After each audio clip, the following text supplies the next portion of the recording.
building high-speed rail lines that will improve travel and commerce. It's rail, rail, rail, and rail. We have allocated $8 billion for high-speed rail.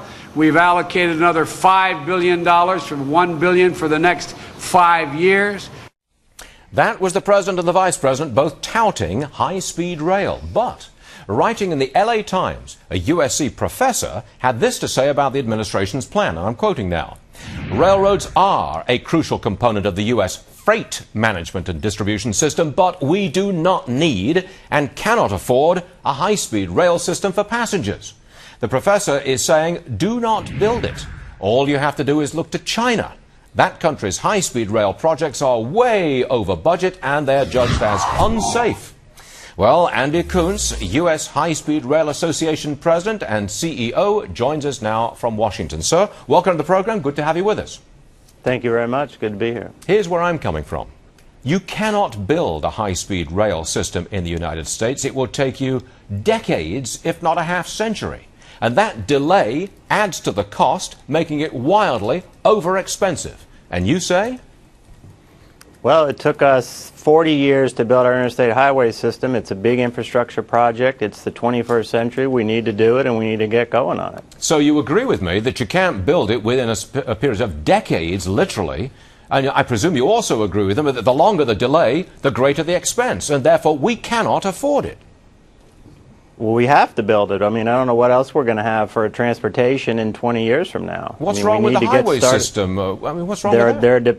They're dependent on oil that's spiraling out of control in price. So your position depends entirely on the ever-rising cost of fuel, which you say we cannot afford, but we can afford to build a wildly expensive high-speed rail system that will take decades to put in place. Really? It's actually would cost, the entire national system would cost about 1/4 of what we've spent on the interstate highway system. So it's actually not wildly expensive. It's a big infrastructure project covering 17,000 miles. Of course it's going to be expensive. Anything we do that size is going to be expensive. Okay. Do I have to pay for it? There was a proposal to put a high-speed rail system in place in Florida. The government of Florida said, no, we're not going to do it because we can't afford it and we don't want to pay for it. And you say? Well, if we want a system, we have to pay. But we have to pay for airports. We have to pay for roads. I mean, we're paying for all that. We need to do this, and this is how we're going to move the nation into the 21st century. Of course we have to pay for it. But is there no cost which is too expensive? I don't see that it's too expensive. I mean, when you figure out the amount of mobility you get per dollar spent, it's a much greater bargain than roads or airports combined. Wait a minute, come on. How many billions of dollars was it going to be, at first estimate, to go from Tampa, St. Pete to Orlando? How many billions was that? The first estimate and the final estimate was about $2.9 billion. $2.9 billion for just that relatively short stretch. Right? But we've spent 4 times that much on I-4, or the interstate, between that little short stretch. Yeah, but it's in place. We've got it. Well, we spent the money. We built it. How long would it take to build Tampa, St. Pete to Orlando? A decade? Probably about 2 to 3 years. No. You cannot be serious, sir. You cannot Absolutely, be. You can. Every lawyer in Florida will jump on this and say, not across my land. You haven't compensated me enough. Hold it up. It's not anyone's land. It's down the interstate. That was the easiest system because it was the interstate of the highway, I-4. And you're not going to interrupt some lizard or some tortoise or some bird that flies overhead?